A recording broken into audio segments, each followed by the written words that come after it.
তুমি যেই মেয়ের পেছনে ঘুরে আজকে ক্যারিয়ার নষ্ট করছো, ওই মেয়ে দেখবা দিন শেষে টাকা পাইলে তোমাকে গুল্লি মেরে টাকলাকেও বিয়ে করে ফেলবে যুবক ভাইরা।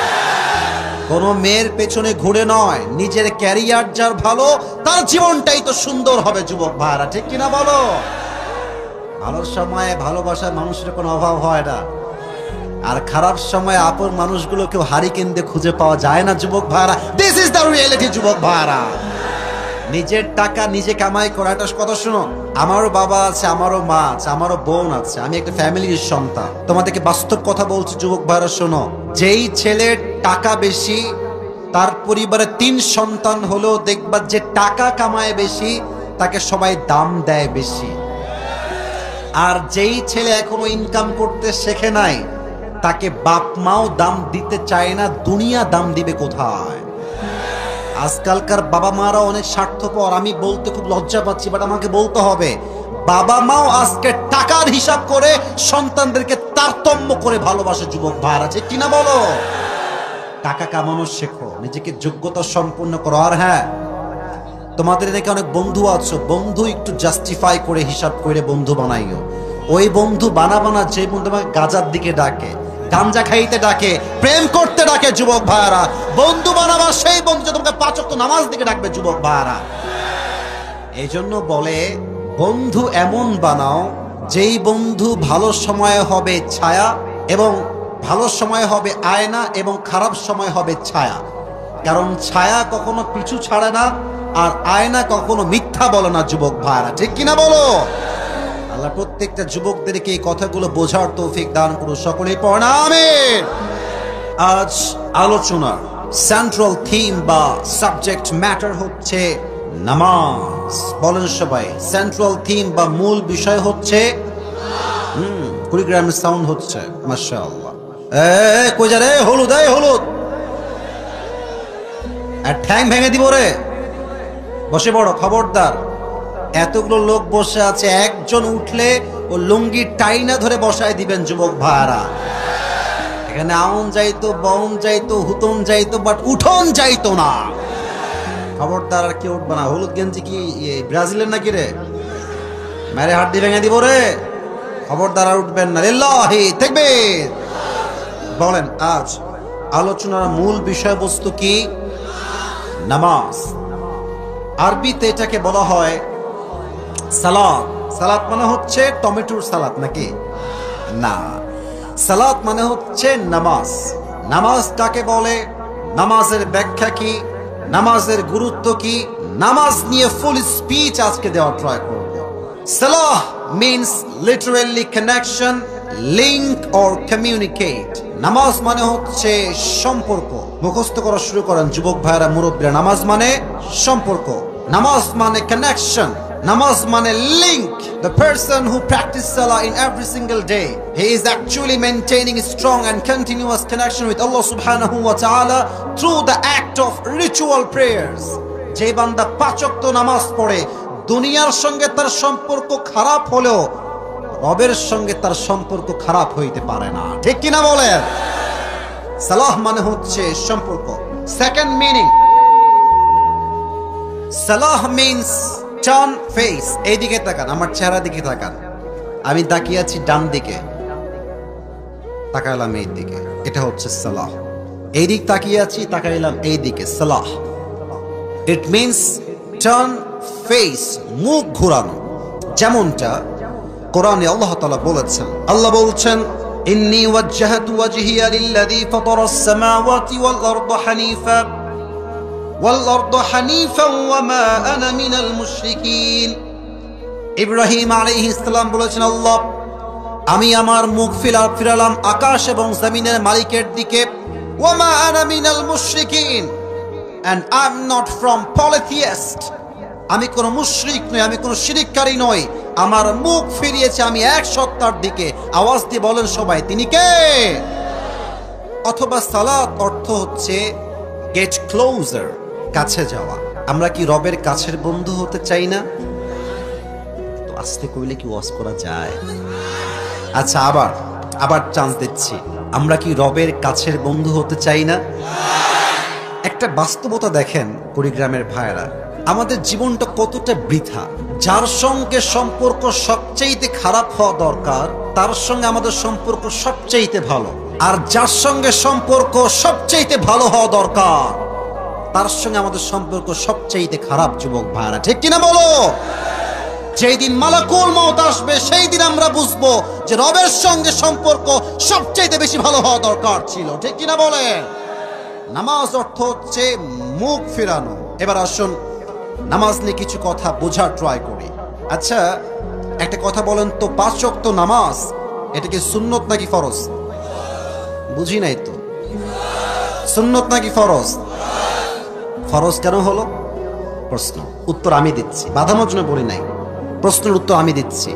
দেখেন, আচ্ছা আপনাদের যাদের বউ আছে, আপনি যদি বউকে বাদ দিয়ে আর এক জায়গায় কন যে জান আই লাভ ইউ, আপনাকে বুঝতে হবে আপনি লুচ্চা নাম্বার 1। আমার বউ, আমি আমার বউকে ভালোবাসবো, অন্য কাউকে ভালোবাসা যাবে না। আচ্ছা বলেন তো, এই যে আমার নাকটা, এই নাকটা আমাকে কে দিয়েছে? আবার বলেন, কে দিয়েছে? এই হাত আমাকে কে দিয়েছে? এই যে অক্সিজেনটা নিলাম, এইটা আমাকে কে দিয়েছে? সবই তো আল্লাহ তাআলা দিয়েছেন। তো আমি যদি কাউকে সেজদা করি, এই সেজদার যোগ্য মাজার নয়, এই সেজদার যোগ্য একমাত্র আমার রব। ঠিক কিনা বলে? মাজারে তো আজকাল মেয়েরা গিয়ে বলে বাবা আমাকে একটা ছেলে দেন, আমাকে একটা মেয়ে দেন। আছে না? আছে না? আছে না? আছে না? আচ্ছা মাজারে দেখবেন যে ওই যে ভাইরা আমার দাঁড়ায় আছে পেছনে, দেখবেন যে এন্ট্রি গেট, যেটা এন্ট্রি গেট, ফ্রন্ট গেট, এই ফ্রন্ট গেটে দেখবেন কিছু ফকির থাকে, দেখবেন ওদের হাতে থালা থাকে, বোঝা যায় তো। আপনি যখন মাজারে ঢুকেন তখন দেখবেন যে ফকিরটা এমনি হাত পেতে থাকে। তো আপনি কি বুঝলেন? এর দ্বারা একটা মেসেজ আছে। ফকিরটা বোঝায় যে আরে পাগলা, তুই তো পুরো বছরে আসলি মাত্র একবার, আর আমি ফকির তো পুরো বছর মাজারেই আছি। তো বাবা যদি কিছু দিতেই পারতো, তোর আগে আমি বড়লোক হয়ে যেতাম। বুঝলে? বুঝতে না বুঝলে? ফকির বুঝায় দেয় যে মাজারের দেওয়ার মালিক নয়, মাজারের পীর দেওয়ার মালিক নয়, দেওয়ার মালিক একজন, তিনি কে? অতএব if you want to prostrate to anybody, Allah is the only one who is worthy of it. যদি আপনি সেজদা করতেই চান, সেজদার মালিক এক সত্তা, তিনি কে? এবার বলেন, নামাজ এই জমিনে কায়েম হোক ফরজ হিসেবে, বিধান হিসেবে, এটা আমরা সবাই চাই কি চাই না? আমাদের যিনি এখন প্রধান উপদেষ্টা আছেন ডক্টর ইউনূস সাহেব, আমাদের সবাইকে জানতে হবে আল্লাহ তাআলা কোরআনে কি বলেছেন। আল্লাহ বলেছেন, আল্লাযীনা ইম্মাক্কান্নাহুম ফিল আরদি আকামুস সালাহ ওয়া আতাউয যাকাহ ওয়া আমারু বিল মা'রুফ ওয়া নাহাউ আনিল মুনকার। When someone becomes the prime minister of a country, the first thing he does is make salah compulsory. যখন কোন মানুষ কোন দেশের প্রধানমন্ত্রী হবে, তার প্রথম কাজ আল্লাহর জমিনে আল্লাহর বিধান নামাজকে বাধ্যতামূলক করে দেওয়া। যুবক ভাইরা, এটা আমার কথা নয়, এটা আল্লাহর কথা। এই যে আপনাদের কুড়িগ্রাম, রংপুর, নীলফামারী কিছু অফিস আছে না? আছে কি না বলেন সবাই? ব্যাংক আছে না? আদালত আছে না? থানা আছে না? স্কুল আছে না? আচ্ছা দেখেন তো, আগামীকাল সরকার থেকে আইন পাশ করা হবে, শুধু বলছি এক্সাম্পল হিসেবে, যে আগামীকাল থেকে বাংলাদেশে যত স্কুল আছে, যখনই জোহরের আজান হয়ে যাবে, স্কুলের হেড টিচার হবেন ইমাম। কালকে ঘোষণা হবে যতগুলো কলেজ আছে কুড়িগ্রামে, রংপুরে, পুরো বাংলাদেশে, যখনই জোহরের আজান হয়ে যাবে কলেজের হেড টিচার হবেন ইমাম। যতগুলো ইউনিভার্সিটি আছে বাংলাদেশে, প্রত্যেকটা ইউনিভার্সিটি যখনই জোহরের আজান হয়ে যাবে ইমাম হবে ভাইস চ্যান্সেলর অথবা যে হেড টিচার, সে প্রত্যেকটা থানার ওসি হবে ইমাম, প্রত্যেকটা আদালতের জজ হবে ইমাম, প্রত্যেকটা অফিসে বস হবে ইমাম। এই যদি হয় দেশের দৃশ্য, সুদ থাকবে? বোঝেন নাই? ঘুষ থাকবে? বঙ্গভবন যখন সংসদ ভবনে সংসদ চলবে, আজান হয়ে যাবে, দেশের প্রধানমন্ত্রী হবে সমস্ত এমপি মন্ত্রীদের ইমাম। এটা এখন সম্ভব, আগে তো সম্ভব ছিল না। আগে তো বেড়ি মানুষ ক্ষমতায় ছিল যুবক ভাইরা। কি একটা অবস্থা চিন্তা করেন। যাওয়ার সময় বলতেছে যে আমার অন্যায়টা কি, আমার দোষটা কি? আমি বলি আপনার কোনো দোষ না, আপনি নিষ্পাপ মাসুম বাচ্চা একেবারে। আচ্ছা, একটা কথা আপনারা একমত হবেন কিনা, আমার এটা একটা পার্সোনাল পয়েন্ট অফ ভিউ, আপনারা একমত হতে বাধ্য, উপায় নাই একমত না হওয়া ছাড়া। আমি এবং আমরা সবাই আগামীতে এই দেশে কোনো নারী নেতৃত্বই দেখতে চাই না। আমরা কুড়িগ্রামের ভাইরা, আমরা পুরুষকে ক্ষমতায় দেখতে চাই। তবে যে কোনো পুরুষ হলেই চলবে না। যেই পুরুষ আল্লাহর এই জমিনে আল্লাহর রাজ কায়েমের কথা বলবে, দিন কায়েমের কথা বলবে, কোন বিধানকে সংবিধানকে যে পুরুষ এই আল্লাহর জমিনে কায়েম করবে, এমন কোন ইসলামী দলকে আমরা ক্ষমতায় দেখতে চাই। সবাই কি দ্বিমত না একমত? অতএব ইসলাম যদি এই জমিনে কায়েম হয়ে যায়, প্রথম জিনিস বাধ্যতা হবে কি? নামাজ। অফিসে কাজ করবে, লেখা থাকবে অফিসের মেইন গেটে, এই অফিসে চাকরি করতে হলে নামাজ বাধ্যতামূলক। যেই স্টাফ নামাজ পড়ে না তার চাকরি আউট হয়ে যাবে। এটা যদি লেখা থাকে ফ্রন্ট গেটে, আমি সাক্ষী দিয়ে বলছি যুবক ভাই, আল্লাহকে সাক্ষ্য রেখে বলছি, অফিসের প্রত্যেকটা স্টাফ বাধ্যতামূলক নামাজি হয়ে যাবে। ঠিক কিনা বলেন? 3 নাম্বার কথা। 4 নাম্বার কথা বড় মারাত্মক কথা, এটা বুঝলে আপনার জীবনটা পরিবর্তন হবে বলে আমি আশা রাখছি। বলেন তো সবাই, নামাজটা একা পড়া উত্তম না জামাতে পড়া উত্তম? জামাতে পড়া উত্তম। আর একটা প্রশ্ন করছি, আল্লাহ তাআলা বলেছেন, এটা আমার কথা না, এটা আল্লাহর কথা, আমি আয়াতটা বের করেই পড়ছি। 21 নম্বর পারার ঠিক 1 নম্বর পৃষ্ঠায় আল্লাহ তাআলা বলেছেন, ইন্নাস সালাতা তানহা আনিল ফাহশাই ওয়াল মুনকার। If you perform the salah in every single day, salah will protect you from every kind of adultery things. যে 5 ওয়াক্ত নামাজ ঠিকঠাক পড়ে, তাকে নামাজ সমস্ত অন্যায় কাজ থেকে বাঁচিয়ে দেয়। সুবহানাল্লাহ পড়ে সবাই। আপনারা সবাই আল্লামা দেলোয়ার হোসেন সাঈদী হুজুরের নাম শুনেছেন না? আমরা তো কত পরে আসছি, আজহারী সাহেব তো অনেক পরে আসছেন। আসলে এই মাঠ প্রথমত তৈরি করেছেন সাঈদী সাহেব, এটা আমরা বলতে বাধ্য, বলতেই হবে, এটাই বাস্তবতা যুবক ভাইরা। ঠিক কিনা বলেন? আজহারী সাহেব তো অনেক পরে আসছে, আর আমি তো আরো পরে আসছি। শোনেন, একটা কথা মাথায় রাখবেন, এই দেশের কালচারটা হচ্ছে যে যখন ফেমাস মানুষ তাকে নিয়েই পড়ে থাকে। বাট বুঝতে হবে, প্রকৃতপক্ষের তাফসীর যদি কেউ এই মাহফিলে করে থাকে, তার প্রথম নাম হবে আল্লামা দেলোয়ার হোসেন সাঈদী হুজুর। যুবক ভাইরা, সেই দিন আমি ওই ঢাকায় যাচ্ছিলাম কোনো একটা কাজে। তো ঢাকায় যাওয়ার সময় প্রোগ্রাম থেকে আমি ইউটিউবে গেলাম, ইউটিউব ওপেন করে দেখলাম যে ওখানে একটা ওয়াজ আসছে, নামাজের গুরুত্ব, সাঈদী সাহেবের ওয়াজ। আমি ওপেন করলাম, পুরো ওয়াজটাই শুনলাম। বাট যে চ্যাপ্টারটা এখন বলছিলেন পরিপূর্ণ সাঈদী সাহেবকে আমি শুনেছিলাম, যে উনি বললেন যে নামাজ যদি অশ্লীল কাজ থেকে আপনাকে বাঁচায়, তাহলে আমরা দেখতে পাই যে অনেক মানুষ আছে নামাজ পড়ে এখনো দাড়ি কাটে, নামাজ পড়ে এখনো সুদ খায়, মেয়েরা নামাজ পড়ে আবার বেপরদায়ও চলে, অনেক মহিলা নামাজও পড়ে আবার মাগরিব পরে টিভির সামনে বসে বসে নাটক, হিন্দি সিনেমাও দেখে। যুবক ভাইরা, তাহলে বলেন আগে একটা কথা ক্লিয়ার হন, আল্লাহর কথায় কি কোনো ভুল হতে পারে? না, আমি শুনি নাই তো, জোরে বলতো, আল্লাহর কথা কোনো ভুল হতে পারে? পারে না। তো ব্যাখ্যা কি হবে? আল্লাহ বললেন নামাজ তো অন্যায় থেকে বাঁচায়, আমরা তো বাঁচতে পারতেছি না। উত্তর 3টা। 1, উনি বললেন নামাজ আমরা পড়ি, নামাজের মতো আমরা নামাজ পড়ি না। আল্লাহু আকবার কোন মতে, আল্লাহু আকবার সামি আল্লাহু লিমান হামিদা অনেকে কয়ই না। আল্লাহু আকবার ঢিপ মেরে 4 রাকাত নামাজ লাগবে 10 মিনিট, 3 মিনিটে শেষ করে দেয় যুবক ভাইরা। ঠিক কিনা বলো? নামাজটা নামাজের মতো আমরা পড়ি না। আচ্ছা, আপনারা এখানে কেউ কি হাজী সাহেব আছেন? 2-1 জন? আচ্ছা, আমি কিন্তু নিজেও একজন এমন ব্যক্তি যে মদিনায় গিয়েছি, মক্কাতেও গিয়েছি, নবীজির রওজাতে সালাম পেশ করে আসছি, মনে চায় না আপনাদের সবার গো? নবীজির রওজায় গিয়ে সালাম পেশ করতে মনে চায় না সবার?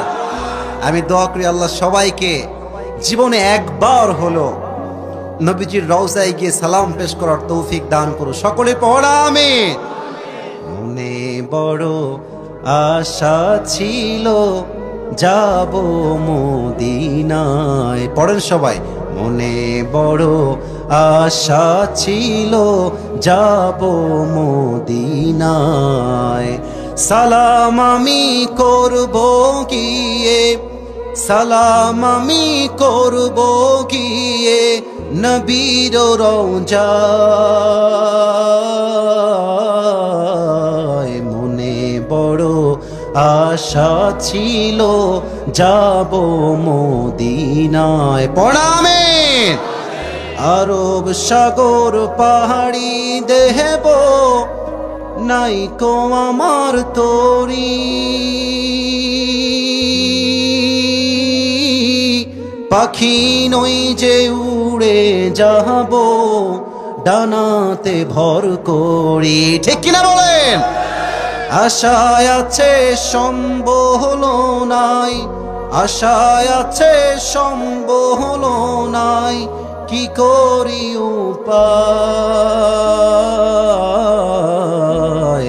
মনে বড় আশা ছিল যাব মদিনায়, পড়ামে। তো যেটা বলছিলাম আমার কলিজার টুকরা যুবক ভাইরা, আমার নবী করিম সাল্লাল্লাহু আলাইহি ওয়াসাল্লামের রওজায় আমি নামাজ পড়েছি, মক্কায় আমি নামাজ পড়েছি, কাবার সামনে নামাজ পড়েছি। ইমাম সাহেব যখন তেলাওয়াত করে ইমাম সাহেব নিজেও কাঁদে, মুসল্লিরাও কাঁদে। কারণ কি? তারা যা পড়ে আরবি ভাষা তারা বোঝে, আমরা কিন্তু বুঝি না। আলহামদুলিল্লাহি রাব্বিল আলামিন আর রহমানির রহিম, কে কয়জন আছে যে অর্থ বোঝে? ইযা জাআ নাসরুল্লাহি ওয়াল ফাতহ, অর্থ কয়জন বোঝে? অনেকেই বোঝে না। ইন্না আ'তাইনাকাল কাউসার, অর্থ কয়জন বোঝে? পড়ি, অর্থ বুঝি না। আমাদেরকে পড়তেও হবে, অর্থও জানতে হবে, তবেই নামাজে মনোযোগ বাড়বে, ঠিক কিনা বলে? নাম্বার 2, আমরা অর্থ বুঝি না। নাম্বার 3, নামাজ পড়ছে যুবক, আল্লাহু আকবার, সূরা ফাতিহা পড়ছে আর ভাবছে আমার বিয়েটা কবে হবে? শীতকাল তো পার হয়ে গেল, আমার কি বউ কপালে জুটবে না নাকি? নামাজ পড়ছে এখানে, দেহ আছে এখানে, মন আছে আর এক জায়গায়, ঠিক কিনা বলে? এই নামাজ আপনি কিয়ামত অবধি পড়লো, আপনার নামাজ দিয়ে আল্লাহর 2 পয়সা কোনো ফায়দা হবে না, আর এই নামাজ দিয়ে অন্যায় থেকেও বাঁচা যাবে না। অতএব আল্লাহর কথা ঠিকঠাক আছে, বাট আমাদের নামাজ as it is should be, it is not like that। এটা যেমন হওয়া দরকার, আমরা এক চুল পরিমাণ নামাজকে সেই পরিমাণ আদায় করতে পারছি না যুবক ভাইরা, ঠিক কিনা বলেন? নামাজে মনোযোগ কাকে বলে? একটা হাদিস ঘটনা শোনাচ্ছি, দেখেন। আল্লাহর হাবিব যুদ্ধ থেকে কামব্যাক করছেন মদিনার দিকে, রাত বাজে প্রায় 2টা থেকে 3টা, গভীর অন্ধকার রাত। আল্লাহর হাবিব বললেন সাহাবা একরাম থেকে, তোমরা সবাই ঘুমিয়ে যাও। আর 2 জন সাহাবী, এই তোমরা 2 জন দাঁড়াও, 2 জন সাহাবীকে দাঁড়িয়ে বলছে, তোমরা পাহারা দিবা, এদিকে ওদিকে কেউ না, এদিকে তোমরা পাহারা দিবা, আমরা ঘুমাবো, আমরা উঠবো, তোমরা আবার ঘুমাবা। তো সবাই ঘুমায় গেছে, নবীও ঘুমায় গেছে, 2 জন সাহাবী পাহারায় আছে। তো একজন সাহাবী ডাক দিয়ে বলছে, ভাই এক কাজ করেন, আপনিও ঘুমায় যান, আমি পাহারা দেই, একটু পরে আমি উঠে যাব, আপনি ঘুমায় যাবেন, উভয়ের সমান সমান হবে, উভয়েরই ঘুম হবে, নো প্রবলেম এট অল, আপনি ঘুমায় যান। তাহলে বাকি থাকলো আর কয়জন? বলেন সবাই, কয়জন? একজন। ও বসে আছে পাহারা দেওয়ার জন্য। হঠাৎ করে সে ভাবছে যে বসে থেকে কি করব, নামাজে দাঁড়ায় যাই। আল্লাহু আকবার, নামাজ দাঁড়িয়ে গেছে, লম্বা একটা দেহ। দূর থেকে কাফেররা দেখছে একজন বিশাল লম্বা দেহের মানুষ, দূর থেকে আবজা আবজা স্পষ্ট দেখা যায় না। কাফেররা কেউ বলছে এটা গাছ দাঁড়িয়ে আছে, আবার কেউ বলছে মানুষ দাঁড়িয়ে আছে। এক কাফের ডাক দিয়ে বলছে, শোনো, এটা কি গাছ না মানুষ চেক করবার জন্য তীর নিক্ষেপ করো। বিশাল দূর থেকে এইম করে তীর নিক্ষেপ করেছে। প্রথম তীর তার ডান বাহুতে এসে লেগেছে, বাট নামাজে এতটা মনোযোগ ছিল, তীরের আঘাত যে লেগেছে, নামাজের স্বাদ এত বেশি ছিল, প্রথম তীরের আঘাত সে টেরও পায় নাই। জোরে পড়েন সবাই সুবহানাল্লাহ। কাফেররা বলছে আবার তীর মারো, আবার এইম করে বিশাল দূর থেকে তীর মেরেছে ওই সাহাবীর পিঠে। আবার একটা তীর এসে ওই সাহাবীর বাম দিকে ঢুকে গেছে। তখন রক্ত গল গল করে আল্লাহর জমিনে রক্তগুলো পড়তে শুরু করেছে। ওই সাহাবী নামাজ জলদি শেষ করে দিয়েছে। নামাজ শেষ করে আরেকজন যে সাহাবী ঘুমিয়ে আছে তাকে ডাক দিয়ে বলছে, ভাই ওঠো ওঠো। ওই সাহাবী উঠে দেখছে অবাক করা অবস্থা, তার দুই পেটে দুই তীর ঢুকে আছে, রক্তগুলো গল গল করে পড়ছে। ওই সাহাবী ডাক দিয়ে বলছে, ভাই কি হলো, কেমনে এইটা হলো? এই সাহাবী ডাক দিয়ে বলছে, ভাইজান আমি যখন নামাজ দাঁড়ায় গেলাম, প্রথম তীর মেরেছে আমি টেরই পাই নাই, সেকেন্ড তীর যখন মেরেছে রক্তের ফোঁটা গলতে গলতে আমার পাপ চলে আসছে। আমি চিন্তা করলাম নামাজের মাঝে এমন আমার স্বাদ ছিল, আল্লাহর নবীর জীবন যদি আমার দায়িত্বে না থাকতো, নামাজে এত স্বাদ ছিল আমার। সাহাবা একরামরা বলছে, যদি আমার পিঠে হাজার হাজার তীর নিক্ষেপ করা হতো, যতক্ষণ পর্যন্ত আমার রুহে একটা জান ছিল, ততক্ষণ পর্যন্ত আমি নামাজটাই ছাড়তাম না। শুধুমাত্র নবীর জীবনটা আমার দায়িত্বে আছে একটাই কারণে, নবীর জীবন যেন কোনো ক্ষতি না হয়ে যায়, এই জন্য আমি সবার আগে খুব দ্রুত নামাজ শেষ করে দিয়েছি। আল্লাহু আকবার। কি নামাজ! তীর ঢুকেছে, he didn't realize, he didn't feel that pain, যেখানে তীর আছে এখানে তীর আছে। নামাজ কতটা মনোযোগ ছিল তাদের। আমার প্রিয় নবী যেদিন অসুস্থ হলেন, জীবনের শেষ মুহূর্ত, ইন্তেকালের দিনে, ফজরের সময় নবীজির এশারের সময় প্রচন্ড জ্বর। আল্লাহর হাবিব জ্বরে বিছানার থেকে উঠতে পারছেন না। কয়টা হাদিস বলবো নামাজ নিয়ে আপনাদেরকে, ওয়াজ শুনবেন না আজকে আপনারা সবাই? যদি আমি একটু 12টার পরে ওয়াজ করি, থাকবেন না আপনারা সবাই? আমি টাইম দিয়েছি 12টা পর্যন্ত, অর্থাৎ 1 ঘন্টা। বাট আসলে কি জানেন, সব জায়গায় নিয়ম দিয়ে ওয়াজ হয় না, মাঝে মাঝে ভালোবাসার জন্য নিয়মটা ভাঙতেও হয় যুবক ভাইয়ারা। আল্লাহর হাবিব জ্বরে এতটা কষ্টে আছেন, নামাজ পড়তে যে উঠবেন শক্তি নাই, শুয়ে আছে জ্বরে। আবু বকর রাদিয়াল্লাহু তাআলা আনহু নবীর অপেক্ষায় আছে, নবী কখন আসবে নামাজ পড়াবার জন্য। দাঁড়িয়ে দাঁড়িয়ে অপেক্ষা করতে করতে নবীজি নামাজ পড়াতে আসছেন না। আবু বকর নিজে ইমাম হয়ে দাঁড়িয়ে গিয়েছে, আল্লাহু আকবার। কিরাত পড়ছে নামাজের মাঝে, আলহামদুলিল্লাহি রাব্বিল আলামিন আর রহমানির রহিম মালিকি ইয়াউমিদ্দিন ইয়্যাকা না'বুদু ওয়া ইয়্যাকা নাস্তাঈন ইহদিনাস সিরাতাল মুস্তাকিম। এই মধুর কণ্ঠে তেলাওয়াত করছেন আর নবীর কানে সে আওয়াজ গিয়েছে। নবীজি ডাক দিয়ে বলছেন, আয়েশা নামাজ কে পড়াচ্ছে আমাকে বলো। আয়েশা ডাক দিয়ে বলছে, রাসূলুল্লাহ ইয়া হাবিবাল্লাহ, নামাজ আমার প্রিয় আব্বাজান পড়াচ্ছে। বলছে এদিকে আসো, আমার কাছে আসো, আমাকে একটু উঠাও।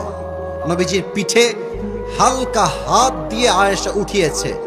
জানালার কাছ থেকে নবীজি দেখছে জামাতে নামাজ পড়ছে, নবীজির দুই চোখ বে পানি পড়ছে। আয়েশা বলছে, নবী আপনার দুই চোখের কোঠায় পানি কেন?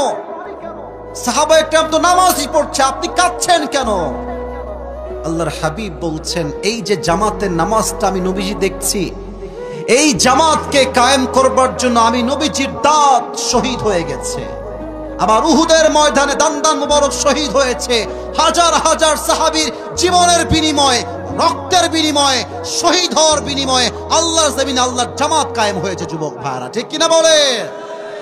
আমি সেই জিনিসটা দেখে কষ্টে হাসছি না, আমি সুখে হাসছি যে আমার আল্লাহর দেওয়া বিধান জামাত কায়েম হয়ে গেছে।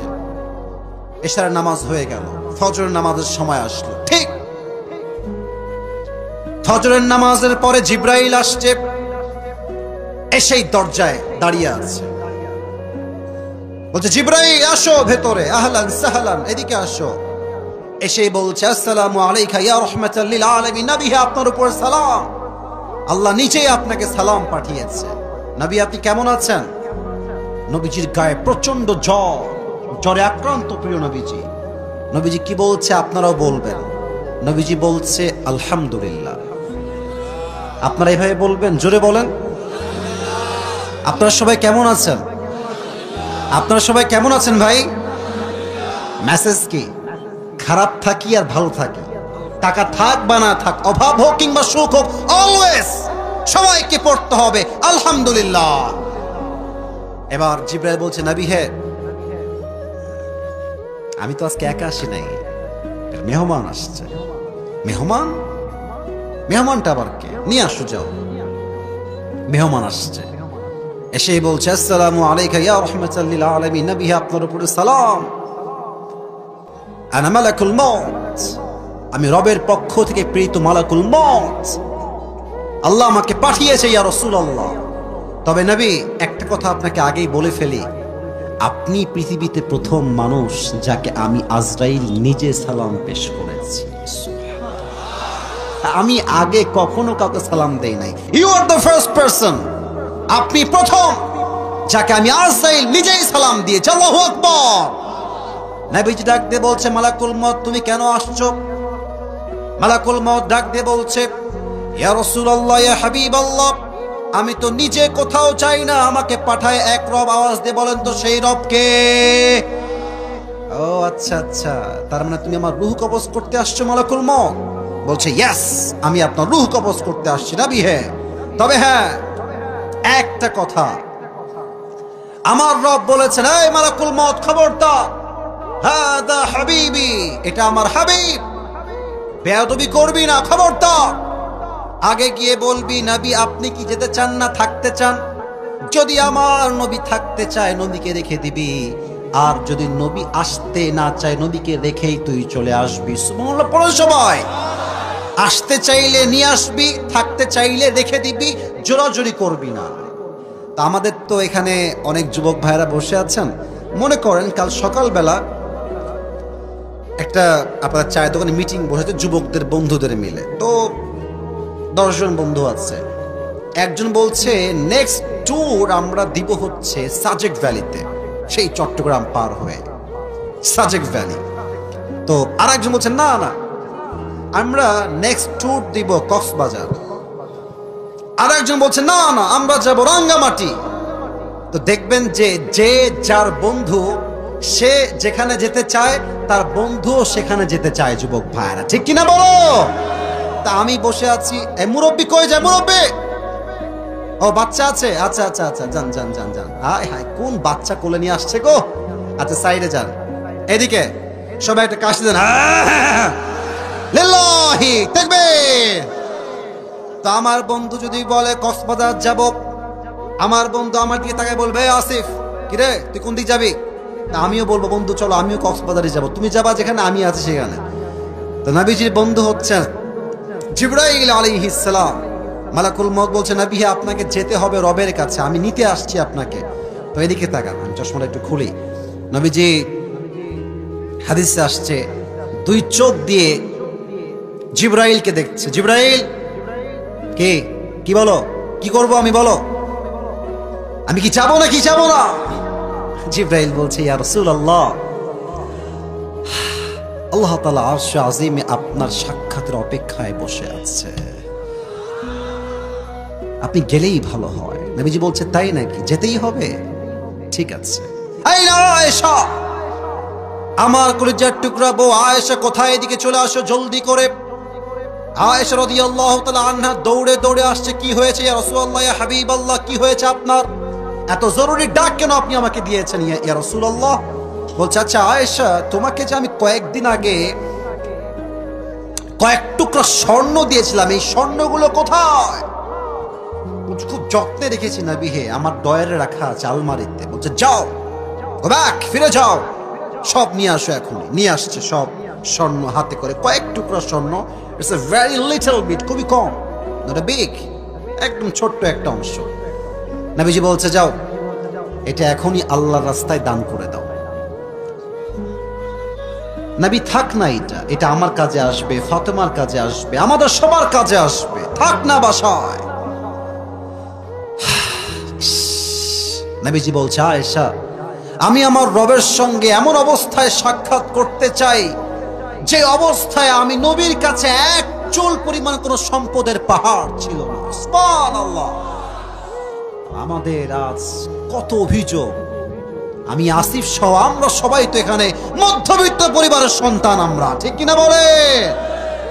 আরো চাই, আরো দাও। সাইকেল থাকলে বাইক চাই, বাইক থাকলে কার চাই, কার থাকলে বিএমডব্লিউ চাই, বিএমডব্লিউ থাকলে হেলিকপ্টার চায়, হেলিকপ্টার থাকলে জেট প্লেন পার্সোনাল বিমান চায়। চাওয়ার কোনো শেষ নাই।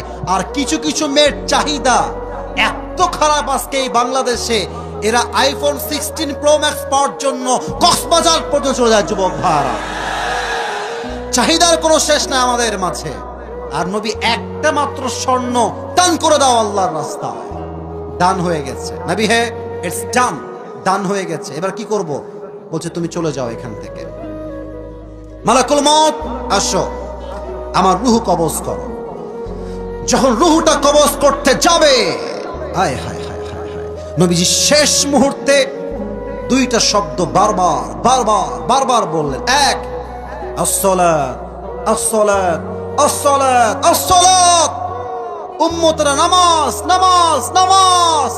ওয়ামা মালাকাত আইমানুকুম, এবং তোমাদের যে দাস আছে সেই দাসের সাথে তোমরা খারাপ ব্যবহার করবা না, ঠিক কিনা বলে? দুইটা উপদেশ, শেষ কথা নামাজ। বলেন তো জীবনের শেষ কথা যেটা হয়, এটা কি গুরুত্বহীন হয় না গুরুত্বপূর্ণ হয়? আজহারী সাহেবের নানা নাম হচ্ছে গোলাম সরওয়ার সাইদি হুজুর। উনি বারবার বলতেন, নামাজ নাই যার, ঈমান নাই তার, নামাজ নাই যার, মুসলমান হিসেবে পরিচয় দেওয়ার কোন অধিকার তার নাই। এই যুবক ভাইরা, ঠিক কিনা বলে? ওমরে ফারুক রাদিয়াল্লাহু তাআলা আনহু, কতগুলো হাদিস পড়ে আছে, শেষ হাদিস বলছে, শেষ হাদিস। তার কাছে এক যুবক আসছে, তার নাম হচ্ছে আবু লুলু আল মাজুসি। এই ছেলে, একজন লাল গেঞ্জি, বসো। একজন উঠছে, বসো। ওয়াশরুমে যাবা, পরে যাবা, এখন না। আচ্ছা, রাত তো 12টা বেজেই গেছে, আর 5 মিনিট সময় দেওয়া যায় না? সব ঠিকঠাক আছে, দুই একজন লাল আর হলুদ উঠাউঠি করতেছে, এরা মার না খেলে সোজা হবে না। সবাই থেকে আসি দেন, তাকবীর দেন, লিল্লাহি তাকবীর। আচ্ছা, যেটা বলছিলাম সেটা হচ্ছে এইরকম। এসে বলছে, ইয়া ওমর, আমার যে মালিক আছে সে প্রত্যেক দিন আমার কাছে 6 দিরহাম চার্জ করে। আমার হাত থেকে কোন কুড়িগ্রামের ফুলবাড়ির ভাইয়ারা কয় দিরহাম চার্জ করে? তো আপনি কথাবার্তা বলে এটাকে কমায় দেন। আমি এত দিরহাম দিতে পারবো না, আমার খুব কষ্ট হয়ে যায়, আমাকে 2 দিরহাম করে দেন। বলছে আচ্ছা দিব, বাট আমাকে আগে জানতে হবে যে আপনার what is the source of your business, what is the source of your earn money, তুমি কেমনে টাকা পাও, তোমার ব্যবসাটা আসলে কি ভাই? ওই যুবক ডাক দিয়ে বলছে, হুজুর আমি প্রত্যেক দিন খঞ্জর বানাই, চাকু বানাই, বাজারে বাজারে বিক্রি করে বেড়াই। অমর ডাক দিয়ে বলছে, যুবক তোমার যদি খঞ্জরের ব্যবসা, তুমি তো অনেক ধনী একজন মানুষ, তোমার তো অনেক টাকা, তোমার তো 2 দিরহাম নয় 10 দিরহাম চার্জ হওয়ার কথা। বলছো আচ্ছা আচ্ছা, সবাই যেহেতু মুসলমান তাই তুমি সবার বেলায় নরম, আর আমি যেহেতু কাফের তাই তুমি আমার বেলায় হয়েছে গরম, তাই না অমর? তোমার বিচার করতে আমি একাই যথেষ্ট। হুমকি দিয়ে ডান দিয়ে বের হয়ে গেছে। আর সারা রাত মিলে অমরকে হত্যা করবার জন্য বিশাল লম্বা একটা খঞ্জর বানিয়েছে, চাকু। খঞ্জর কেমন হয় আমার ডান হাত দেখেন, কুড়িগ্রামের ভেড়ার ডান হাত দেখেন, এটাও ছুরি, এটাও ছুরি, মাঝে হচ্ছে হ্যান্ডেল, মাকবুদাতুহু ফি ওয়াসাতি, হ্যান্ডেলটা হচ্ছে মাঝখানে। এটাও চাকু, এটাও চাকু। ওমরে ফারুক আসছে নামাজ পড়াইতে। এই কাফের কি করেছে? শীতকালে আমরা কি মুড়ি দেই, যে এটা কি, কথা কন না কেন, এটা কি? চাদর। এদিকে তাকান, হাদিসটাকে প্র্যাকটিক্যালি বোঝায়, তাহলে বুঝে আসবে ভালো, হাদিসের মর্মার্থ বুঝবেন ভালো। এইভাবে চাদরটা নিয়ে এই পর্যন্ত নিয়ে আসছে। আর এই যে ডান পাশটা আছে চাদরের, এইটাকে এমনি দিয়ে পুরো মুখ ঢেকে ফেলেছে, জাস্ট লাইক এ নিকাব অফ গার্লস, মেয়েদের নিকাবের মতো পুরো মুখটাই ঢাকা। আর বিশাল লম্বা খঞ্জরটা পেটের ডান দিকে দিয়েছে, ঢেকে রেখেছে। নামাজ পড়তে আসছে ওমরে ফারুক ইমাম হয়ে, এসেই বলছে, সফু সফু ফাকুম, কাতার সোজা করো, কাঁধে কাঁধ মিলিয়ে দাঁড়াও, আল্লাহু আকবার। দাঁড়িয়েছেন নামাজে, সানা পড়েছেন। সূরা ফাতিহা পড়েছেন, কিরাত পড়েছেন, আল্লাহু আকবার, রুকুতে গিয়েছেন। যখনই রুকুতে গিয়েছে ওমরে ফারুক পেছন থেকে আবু লুলু আল মাজুসি চাদরটাকে এমনি ধরে উড়াই দিয়েছে, আর এখান থেকে খঞ্জরটা বের করে আমার পেট দেখেন সবাই, যতটুকু দেখা যায়, as much as you can see my belly side, এটা দেখেন পেটের দিকে, এই ছুরিটা নিয়ে পেছন দিক থেকে এসে সোজা ওমরের এই পেটের ডান দিক থেকে শুরু করে এমনি একটা পোঁচ দিয়েছে, আবার এমনি একটা, আবার তিনটা এমন জোরে পোঁচ দিয়েছে, ওমরের পেট কেটে নাড়ি ভুড়ি সবগুলো বাহিরে বের হয়ে গেছে। ওমরে ফারুক নামাজের মাঝেই চিৎকার দিয়ে বলছে, কতালানি আল কালব,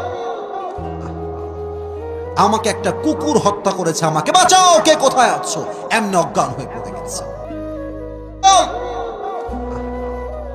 আমাকে একটা কুকুর হত্যা করেছে, আমাকে বাঁচাও, কে কোথায় আছো? এমনি অজ্ঞান হয়ে পড়ে গেছে। আর ওই কাফের হত্যা করে ছুরি দিয়ে আঘাত করে বের হওয়ার সময় যত সাহাবী তাকে ধরতে গেছে সবাইকে এমনে এমনে এমনে যারে পাইছে তারাই দিয়ে ছুরির আঘাত। হাদিসে আসছে 7 জন সাহাবী তার ছুরির আঘাতে জায়গায় জায়গায় স্পট ডেথ, জায়গায় শেষ, জায়গায় মারা গেছে, শহীদ হয়ে গেছে। ওমরে ফারুক অজ্ঞান হয়ে গেছে। সাহাবা একরাম তুলে ডানে নিয়ে আসছে, ডাক্তাররা সব দৌড় দিয়ে আসছে, ওমরের কি হলো, ওমরকে বাঁচাও। পানি নিয়ে আসছে, পানিটা আমার দিকে তাকান, দুই পিঠ এখানে হাত দিয়ে দুই পাশে হালকা করে ওমরকে তুলেছে, আর দুইটা ঠোঁট হালকা করে ফাঁক করে এই ঠোঁটের ফাঁকা দিয়ে পানি দিয়েছে। তো ওমরের পেটটা এমন ভাবে কেটে গেছে, কুড়িগ্রামের ভাইয়েরা, পানিটা যখন ঢুকেছে গলা দিয়ে নেমে বুক দিয়ে নেমে পুরো পেট এমন ভাবে কেটে গেছে, পানিগুলো সব বুক দিয়ে নেমে পেট দিয়ে গল গল করে বাহিরে বের হয়ে গেছে, পানি একটাও থাকে নাই। দুধ নিয়ে আসো ওমরের জন্য, দুধ নিয়ে আসছে, দুধ দিয়েছে, দুধ গলা দিয়ে ঢুকে বুক দিয়ে নেমে পুরো পেট কেটে ফেড়ে গেছে, সবগুলো দুধ গল গল করে পেট দিয়ে বাহিরে বের হয়ে গেছে। হায় হায় হায় হায়। এই দৃশ্য দেখে সাহাবা একরামদের চোখে অঝরে অঝরে পানি ঝরছে। হায় হায় হায় হায়। অর্ধজাহানের খলিফা, এমন এক শাসক যার শাসন আমলে বাঘ আর হরিণ এক ঘাটে পানি পান করেছে। আল্লাহু আকবার। দুধগুলো সব পেট দিয়ে বের হয়ে যাচ্ছে, কিছুই থাকে না। সব সাহাবী বুঝে গেছে ওমরে ফারুক is going to die very soon, সে আর হয়তো বাঁচবে না, শেষ সময়। হঠাৎ এক সাহাবী তাকায় দেখছে ওমরে ফারুক তার চোখটা এরকম মিটি মিটি হালকা করে খুলেছে, ভেরি লিটল বিট, একদম ছোট্ট করে। দৌড় দিয়ে আসে, ওমর মা লেখা, ওমর, হে ওমর আপনার কি হয়েছে, আপনি কি ঠিক আছেন কিনা, আপনার শরীর ঠিক আছে কিনা?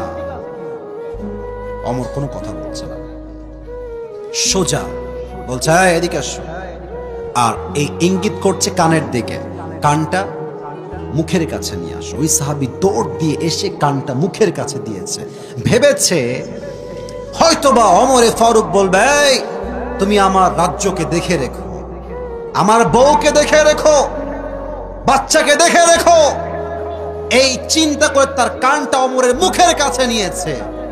আহা, ওমরে ফারুক একবারও সন্তানের কথা নয়, বউয়ের কথা নয়, বাবার কথা নয়, মায়ের কথা নয়, ওমরে ফারুক শেষ কথা বলছে আসল্লান নাস, আসল্লান নাস, আসল্লান নাস। এই সাহাবী আমাকে আগে এটার উত্তর দাও, আমি যেই নামাজের ইমাম ছিলাম আমার অজ্ঞান হওয়ার পরে সাহাবা একরাম কি সেই নামাজটা জামাতের সাথে আদায় করেছে কিনা? জোরে সোরে সুবহানাল্লাহ পড়তে পারলেন না আপনারা সবাই মিলে? আল্লাহু আকবার। একটা মানুষের পেট কেটে গেছে, নাড়ি ভুড়ি বের হয়ে গেছে, পুরো রক্তাক্ত জায়গা, মারা যাবে সে কিছুক্ষণ পরে। কোন সাহাবী যার দুনিয়াতেই জান্নাতের টিকিটটা কনফার্ম হয়ে গেছে? এই মানুষটা সব ভুলেছে, নামাজ ভুলে নাই। আর আজ কুড়িগ্রামে, রংপুরে, নীলফামারীতে আজান হচ্ছে মসজিদে, আর যুবক মোড়ে মোড়ে দাঁড়িয়ে দাঁড়িয়ে পাবজি এবং ফ্রি ফায়ার খেলে বেড়াচ্ছে।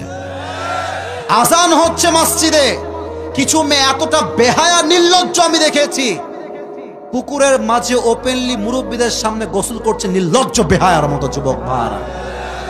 আজান হচ্ছে মসজিদে, চায়ের দোকানে বসে বসে মুরব্বীরা বিড়ি টানছে আর চায়ের দোকানে হিন্দি গান বাজছে ফুল ভলিউমে যুবক ভাইরা, ঠিক কিনা বলো? ঠিক আপনি একদিন হবেন, তবে হ্যাঁ একদিন ঠিক হবেন, তবে এই যৌবনের জ্বালা বড় জ্বালা। একটা ছোট্ট গল্প মনে পড়ে গেল, এটা বলেই ওয়াজটা শেষ করতে চাই। বলা কি যাবে নাকি যাবে নাকি যাবে না? ওই এক সাপে আর ব্যাঙে ছিল চরম বন্ধুত্ব। এতগুলো হাদিসের মাঝে গল্প না বলে শান্তি পাচ্ছি না, গল্পটা বললে বুঝবেন যে আমি কি বোঝাতে চাই।